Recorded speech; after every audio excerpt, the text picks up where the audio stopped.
ओम शांति। प्यारे रूहानी भाई बहनों, आज 3 मार्च 2026 के हम बाबा के अनमोल मधुर महावाक्य सुनेंगे। ओम शांति। आज की इस बेहद खूबसूरत और बहुत ही शांत रूहानी चर्चा में हम सभी आत्माएं अपने प्यारे मीठे शिव बाबा के बहुत करीब चलेंगे। जी, और इसके लिए दुनिया की सारी आवाज़ों को, अपनी सारी लौकिक जिम्मेदारियों को बस कुछ पलों के लिए बाहर ही छोड़ दें। अपने मन को बिल्कुल शांत और एकाग्र कर लें। ये कहना तो आसान लगता है, लेकिन हम जानते हैं कि हमारे दिन भर की भागदौड़ हमारे मन में गूंजती रहती है। तो प्यारे भाई बहनों, इस शोर को हम कैसे शांत करें? इसका सबसे सहज और प्यारा तरीका है अपनी दृष्टि को बदलना। अभी इसी पल अपनी भ्रिकुटी के बीच एक चमकते हुए चैतन्य ज्योति बिंदु को देखें। यह महसूस करें कि हम इस शरीर से अलग एक अति पवित्र आत्मा हैं। वाह! इस दृश्य को मन में लाते ही एक अजीब सी रूहानी ठंडक महसूस होती है। इसी आत्मिक स्थिति में टिककर आज हम बाबा के महावाक्यों पर गहराई से मनन चिंतन करेंगे। बिल्कुल। आज बाबा हमें रूप बसंत बनने और ज्ञान योग की सच्ची होली खेलने का एक बहुत ही व्यवहारिक संदेश दे रहे हैं। तो चलिए अपने बुद्धि रूपी बर्तन को एकदम स्वच्छ कर लें, ताकि शिव बाबा के ये ज्ञान रत्न सीधे हमारी आत्मा की गहराई में समा जाएं। जी हाँ, तो शुरुआत करते हैं आज के मीठे महावाक्यों के सार से। बाबा कहते हैं, मीठे बच्चे, तुम रूप बसंत हो। तुम्हारे मुख से सदैव ज्ञान रत्न ही निकलने चाहिए। जब भी नया कोई आए तो उसे बाप की पहचान दो। मीठे बच्चे, जब शिव बाबा हमें इन 2 शब्दों से पुकारते हैं ना, तो सच में ऐसा लगता है जैसे अनेक जन्मों की सारी थकान मिट गई हो। एकदम सही कहा आपने। लेकिन मुझे ये सोचने पर मजबूर होना पड़ता है कि बाबा ने आज हमें विशेष रूप बसंत का स्वमान क्यों दिया। हमारी आज की दिनचर्या से इसका क्या गहरा संबंध है? अगर हम इसे बहुत ही व्यवहारिक रूप से देखें, तो रूप का अर्थ है हमारी आंतरिक स्थिति, यानी हमारी आत्मा अभिमानी, एकदम शांत अवस्था। और बसंत का मतलब है उस अवस्था का बहार हमारे व्यवहार में प्रकट होना। जी, ऐसे बसंत ऋतु में हर तरफ नए फूल खिलते हैं, एक नई हरियाली छा जाती है। वैसे ही जब हम अंदर से शांत होते हैं तो हमारे मुख से निकलने वाले शब्द भी वो बसंत ज्ञान के रत्न बन जाते हैं। बहुत ही सुंदर उदाहरण है ये। मतलब अगर मैं अंदर से किसी बात को लेकर तनाव में हूं, तो मेरे शब्द कभी रत्न नहीं हो सकते। अक्सर हम दफ्तर में या घर के किसी भी विवाद में ऐसे शब्द बोल देते हैं जो दूसरों को चुभते हैं। हाँ, और फिर बाद में हमें पछतावा होता है। बाबा हमें यही याद दिला रहे हैं कि जब हमारी आत्मा ज्ञान से भरपूर होगी, तभी हमारे बोल साधारण नहीं रहेंगे। वो दूसरों के मन को सुकून देने वाले अमूल्य रत्न बनेंगे। बिल्कुल। और इसीलिए बाबा ने आगे कहा कि जब भी कोई नया आए तो उसे बाप की पहचान दो, क्योंकि वो आपके शांति भरे शब्द वो रत्न ही किसी भटकी हुई आत्मा को परमपिता परमात्मा से जोड़ सकते हैं।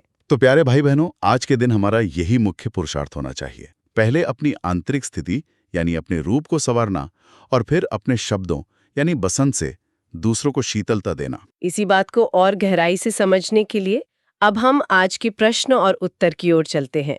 ये हम सभी की रोजमर्रा की समस्या से जुड़ा है।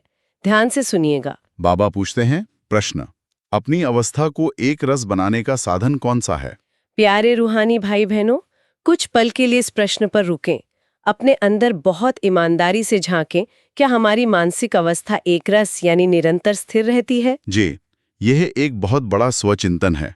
क्या सुबह अमृत वेले हम बहुत शांत होते हैं और फिर शाम तक ऑफिस या दुनियावी बातों के प्रभाव में आकर हमारी शांति ऊपर नीचे होने लगती है? ये तो हम में से ज्यादातर लोगों की कहानी है। तो आइए सुनते हैं शिव बाबा इसका क्या अचूक उत्तर देते हैं। बाबा कहते हैं, उत्तर, संघ की संभाल करो तो अवस्था एक रस बनती जाएगी। हमेशा अच्छे सर्विसेबल स्टूडेंट का संग करना चाहिए। अगर कोई ज्ञान और योग के सिवाय उल्टी बातें करते हैं, मुख से रत्नों के बदले पत्थर निकालते हैं, तो उनके संग से हमेशा सावधान रहना चाहिए। अवस्था को एक रस बनाने का ये कितना सटीक मनोवैज्ञानिक समाधान है। संग की संभाल। हम अक्सर अपनी बिगड़ी हुई मनोस्थिति के लिए बाहर की परिस्थितियों को दोष देते हैं। बिल्कुल देते हैं, लेकिन बाबा बहुत प्यार से याद दिला रहे हैं कि हमारा मन एक स्पंज की तरह है।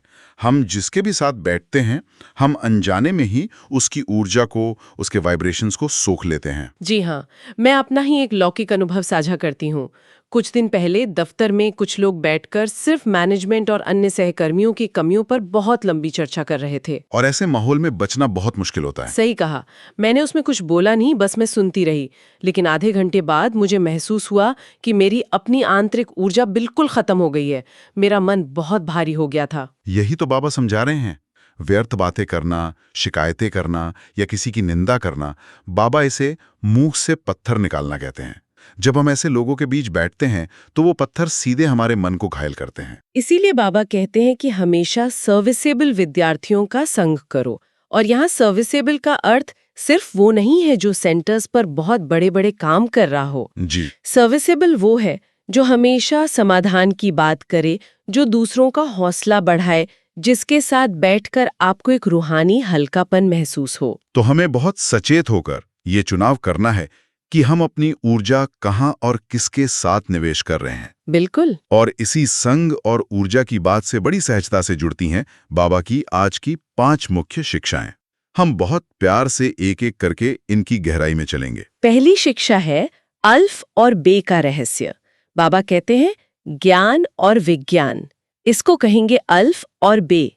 बाप ज्ञान देते हैं, अल्फ और बे का योग से हम पवित्र बनते हैं, ज्ञान से हमारी चोली रंगती है। अल्फ और बे, ये सुनने में बहुत ही प्राचीन और पारंपरिक शब्द लगते हैं, लेकिन अगर हम इसे आज के इस बहुत ही ओवर स्टिमुलेटेड जीवन के चश्मे से देखें तो इसका क्या गहरा अर्थ है। अगर बहुत ही सरल भाषा में समझें तो अल्फ का अर्थ है पहला कारण, या हमारा अल्लाह, हमारा एक शिव बाबा। जी। आज हमारे दिमाग में एक साथ सैकड़ों बातें चलती रहती हैं। करियर, रिश्ते, सोशल मीडिया, भविष्य की चिंता, ये सब विस्तार है, यानी बे है। और अल्फ का अर्थ है उन सारी आवाजों को म्यूट करके सिर्फ एक सोर्स पर फोकस करना। और जब हम उस अल्फ से जुड़ते हैं तो हमें बे यानी बादशाही, जो कि मानसिक शांति और खुशी का वर्षा है, वो स्वतः ही मिल जाता है। ये बहुत ही सुंदर व्याख्या है। मतलब जब मन बहुत अशांत हो तो इस विस्तार में उलझने के बजाय सिर्फ अल्फ पर लौट आना चाहिए। बाबा कहते हैं कि योग से हम पवित्र बनते हैं और ज्ञान से हमारी चोली रंगती है। योग वो विज्ञान है, वो रूहानी तकनीक है जिससे हम उस परम शक्ति के साथ सीधा कनेक्शन जोड़कर अपनी मानसिक अशुद्धियों को साफ करते हैं। तो प्यारे भाई बहनों, स्वचिंतन के लिए खुद से पूछें, क्या मैं सिर्फ ज्ञान सुन रहा हूँ या योग के इस विज्ञान का प्रयोग करके अपनी आत्मा को हर दिन शुद्ध भी कर रहा हूँ। यही चिंतन हमें दूसरी मुख्य शिक्षा की ओर ले जाता है, जो है शिव बाबा का सही परिचय देना। क्योंकि जब तक हम उस परम स्रोत को सही से नहीं जानेंगे, हम उससे जुड़ कैसे पाएंगे। बाबा कहते हैं प्रजापिता ब्रह्मा कुमार कुमारी माना ही इनका कोई बाप है। ब्रह्मा विष्णु शंकर का रचयिता तो परमपिता परमात्मा शिव है। वर्षा हमको निराकार शिव बाबा ही देते हैं, जो सर्व का सद्गति दाता है। यह बिंदु ईश्वरीय सेवा के लिहाज से बहुत महत्वपूर्ण है। जब हम समाज में होते हैं और लोग हमारे जीवन के बदलाव को देखकर पूछते हैं कि हम आजकल क्या फॉलो कर रहे हैं, तो अक्सर लोग समझते हैं कि हम शायद किसी देहधारी गुरु के अनुयायी हैं। जी, यह एक आम धारणा है दुनिया में। तो उन्हें ये पारलौकिक भेद कैसे समझाया जाए? हमें बहुत ही सरलता और प्रेम से उन्हें बताना चाहिए कि यह कोई लौकिक गुरु शिष्य परंपरा नहीं है। हमारा तो नाम ही है प्रजापिता ब्रह्मा कुमार कुमारी। ये एक वैश्विक ईश्वरीय परिवार है। बिल्कुल। कुमार और कुमारी शब्द इस बात का प्रतीक हैं कि हम सभी एक परम पिता के बच्चे हैं। और ये स्पष्ट करना बहुत जरूरी है कि प्रजापिता ब्रह्मा एक माध्यम है, लेकिन मुक्ति और जीवन मुक्ति का जो सच्चा खजाना है, वो अतीन्द्रिय सुख हमें केवल एक निराकार शिव बाबा से ही मिलता है। जैसे अगर हम इसे लौकिक दृष्टांत से समझें, एक बहुत बड़ी कंपनी में कई मैनेजर होते हैं, लेकिन कंपनी का असली विजन और जो लाभ है वो सीधा मालिक से आता है। वैसे ही सर्व का सद्गति दाता सिर्फ एक निराकार बाप है। तो जब हम खुद इस बात को लेकर पूरी तरह से स्पष्ट होते हैं, तभी हम दूसरों को बिना किसी दबाव के बहुत ही रूहानी नशे के साथ ये सत्य परिचय दे सकते हैं। प्यारे भाई बहनों, खुद से पूछें, क्या मेरी अपनी बुद्धि में देहधारी माध्यम और निराकार रचेता का ये भेद बिल्कुल साफ है? और इसी स्पष्टता और शुद्धता से जुड़ती है आज की तीसरी शिक्षा, जो सच्ची रूहानी होली के बारे में है। बाबा कहते हैं ये ज्ञान विज्ञान है, होली और दुरिया। मनुष्यों में ज्ञान न होने के कारण वो तो एक दो के मुंह में धूल डालते हैं। ज्ञान से चोली रंगते हो, आत्मा इस चोले के अंदर है। वो पवित्र बनने से शरीर भी पवित्र मिलेगा। होली का कितना गहरा और मनोवैज्ञानिक अर्थ शिव बाबा ने यहाँ हमारे सामने रखा है। दुनिया जिसे होली मानती है उसमें तो बाहरी रंग होते हैं और कई बार लोग एक दूसरे पर धूल या कीचड़ भी उड़ाते हैं। लेकिन आध्यात्मिक नजरिए से एक दूसरे पर धूल डालना आखिर है क्या? बहुत ही सटीक सवाल है ये। जब हम किसी के बारे में नकारात्मक धारणाएं बनाते हैं, किसी का मजाक उड़ाते हैं या अपनी निराशा भरे शब्द दूसरों पर थोपते हैं, तो हम असल में उनके मन पर धूल ही डाल रहे होते हैं। जी, हम उनकी दृष्टि को, उनके रूहानी दर्पण को मैला कर रहे होते हैं। शिव बाबा हमें ऐसी अज्ञानता की धूल से बचाते हैं। और इसके बिल्कुल विपरीत है ज्ञान से अपनी चोली रंगना। होली का एक अर्थ अंग्रेजी का शब्द होली यानी पवित्र भी होता है। हाँ, जब हम बाबा के ज्ञान के सतरंगी रंगों जैसे शांति, प्रेम, आनंद, शुद्धता, इन रंगों से अपनी आत्मा को रंगते हैं तो हमारे पुराने दर्द भरे संस्कार अपने आप खत्म होने लगते हैं। अगर आप इसे अपनी दिनचर्या में देखें तो सुबह का अमृत वेला ही वो समय है जब हम अपनी आत्मा को बाबा के इन दिव्य रंगों से सराबोर करते हैं। और फिर सारा दिन हम जहां भी जाते हैं वही पवित्र रंग हमारे कर्मों से और हमारे व्यवहार से झलकता है। तो आज के दिन ये स्वचिंतन जरूर करें प्यारे भाई बहनों कि क्या मेरे शब्द किसी के चेहरे पर अज्ञानता की धूल डाल रहे हैं या मैं उन्हें बाबा के ज्ञान और प्रेम के रंग से रंग रहा हूँ। ये बहुत ही गहरा चिंतन है और ये चिंतन हमें हमारी चौथी शिक्षा की ओर बड़ी सहजता से ले जाता है, जो है रूप बसंत बनना और व्यर्थ बातों से बचना। बाबा कहते हैं, जिन बच्चों के मुख से सदैव रत्न निकलते उनको रूप बसंत कहा जाता है। सिवाय ज्ञान विज्ञान के बाकी आपस में कुछ भी लेन देन करते हैं, गोया पत्थर ही मारते हैं, सर्विस बदले डिससर्विस करते हैं। झरमुई झरमुई की बातें नहीं सुननी चाहिए। झरमुई झरमुई ये सुनने में बड़ा हल्का और मीठा शब्द लगता है, लेकिन इसका हमारी अवस्था पर असर बहुत भारी होता है। इसका सीधा मतलब है गॉसिप, अफवाहें या बिना सिर पैर की व्यर्थ बातें। जी, और बाबा इतने कड़े शब्दों में क्यों कह रहे हैं कि ये बातें करना गोया पत्थर मारना है? क्योंकि मनोवैज्ञानिक रूप से गॉसिप हमारी रूहानी ऊर्जा का सबसे बड़ा नाशक है। जब दो लोग मिलकर किसी तीसरे की बुराई करते हैं तो उन्हें पल भर के लिए एक झूठी श्रेष्ठता का एहसास होता है। बिल्कुल सही कहा, लेकिन असल में वो अपने ही अवचेतन मन में नकारात्मकता के बीज बो रहे होते हैं। यह एक दूसरे के मन को भारी करना है, यानी सच में पत्थर मारना है। और बाबा इसे बहुत बड़ी डिससर्विस यानी असेवा मानते हैं। मान लीजिए आप सेंटर पर जाते हैं या ऑफिस में एक बहुत ही सुलझे हुए इंसान माने जाते हैं, लेकिन ब्रेक के समय आप व्यर्थ बातों का हिस्सा बन जाते हैं। तो इससे हमारी रूहानी छवि खराब होती है। इसीलिए बाबा हमें अपने कानों और मुख का रूहानी पहरेदार बनने को कह रहे हैं। अगर कोई आपके पास ऐसी बातें लेकर आता भी है तो बहुत ही नम्रता से, बिना उन्हें ठेस पहुंचाए, विषय को बदल दें। हमें ये दृढ़ संकल्प करना है कि हम केवल ज्ञान रत्नों का ही लेन देन करेंगे। खुद से पूछें, आज मेरे मुख से निकले हुए शब्द किसी के लिए समाधान रूपी रत्न बने या किसी के मन पर बोझ रूपी पत्थर बने। बहुत ही सटीक चेकिंग है ये। और इन सभी बातों पर पूरी तरह सफलता पाने के लिए बाबा हमें पांचवी और सबसे मुख्य शिक्षा दे रहे हैं, जो है बाबा का महामंत्र। बाबा कहते हैं, बाबा का फरमान है, माँ मैकम याद करो बस, सबसे बड़ी खातिर ये है। बाप कहते हैं, मुझे याद करो तो तुमको स्वर्ग का वर्षा मिल जाएगा। ये है महान मंत्र जिससे राजधानी का तिलक मिल जाएगा। माँ मेकम याद करो बस। बाबा का ये फरमान कितना शक्तिशाली और स्पष्ट है, लेकिन एक नए सुनने वाले के लिए इस मामेकम का गहरा अर्थ क्या है? इसे हम अपने बिजी दिन में कैसे लागू करें? मामेकम का बहुत ही सरल और गहरा अर्थ है, केवल एक मुझे याद करो। इसे एक रेडियो के डायल की तरह समझें। जी। दुनिया में हजारों स्टेशन बज रहे हैं, कोई डर का स्टेशन है, कोई चिंता का, कोई ईर्ष्या का, ये सब बहुत शोर है। इसी पर सेट कर देना जो हमारे प्यारे शिव बाबा की फ्रीक्वेंसी है। जब हम लौकिक जीवन में बहुत थके हुए होते हैं या परिस्थितियां बिल्कुल समझ नहीं आ रही होती हैं, तब किसी इंसान के पास जाने के बजाय सर्व संबंधों से सिर्फ एक बाबा से जुड़ना ही सबसे बड़ी खातिरी यानी सबसे बड़ी राहत है। जी हाँ, ये वो पवित्र पल है जहां आत्मा अपनी सारी चिंताएं, सारा बोझ बाबा को सौंप देती है। जब मौत सामने खड़ी हो या जीवन का कोई बहुत बड़ा संकट हो, तब कोई लौकिक पद या रिश्ता काम नहीं आता।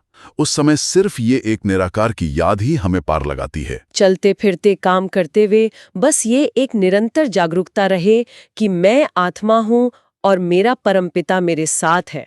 यही वो याद की सच्ची यात्रा है जो हमें राजधानी का तिलक पहनाती है। तो आज की इन अत्यंत गहरी और जीवन बदलने वाली शिक्षाओं के आधार पर आइए हम धारणा के लिए मुख्य सार की ओर चलते हैं।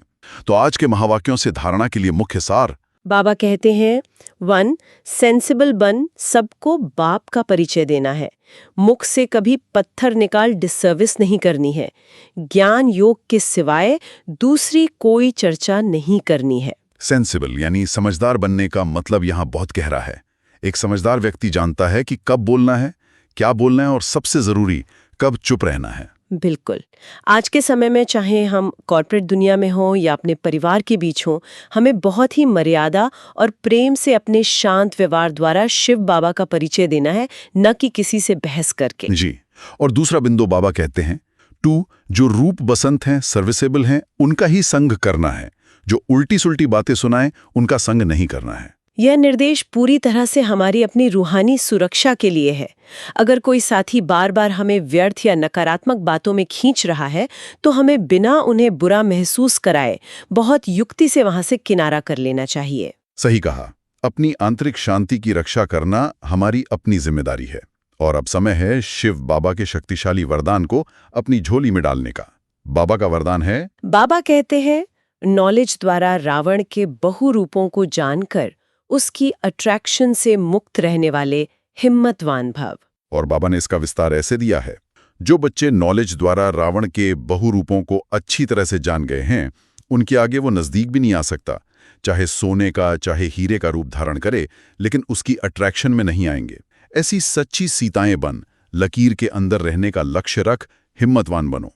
फिर ये रावण की बहुसेना वार करने के बजाय आपकी सहयोगी बन जाएगी।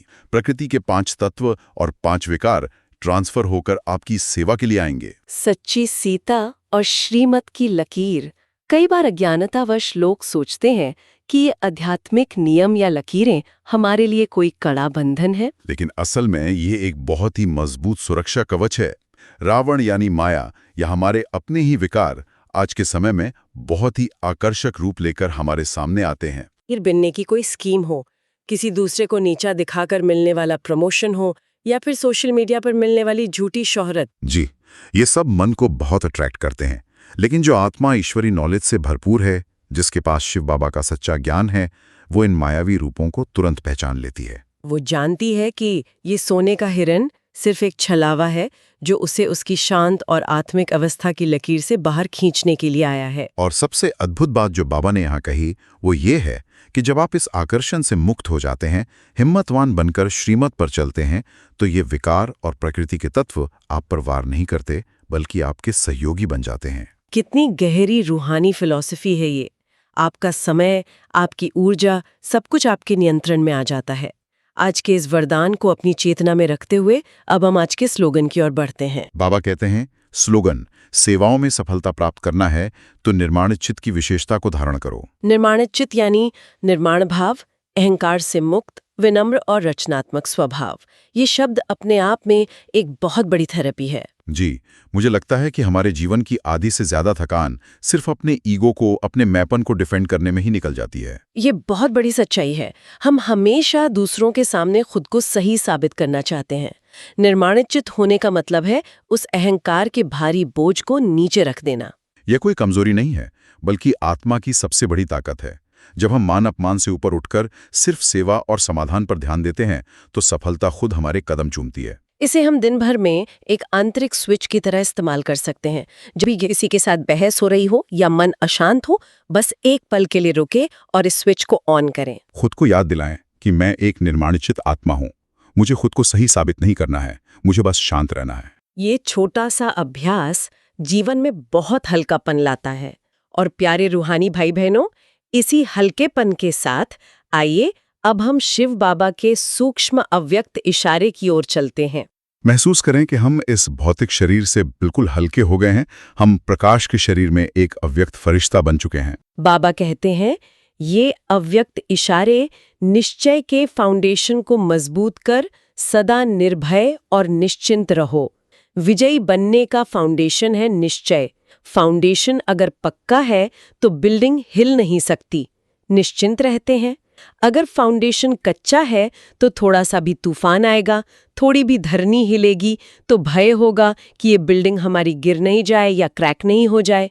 लेकिन निश्चय का फाउंडेशन पक्का होगा तो निर्भय और निश्चिंत रहेंगे। आज के इस एंग्जाइटी से भरे युग में निर्भय और निश्चिंत रहना किसी सुपर पावर से कम नहीं है।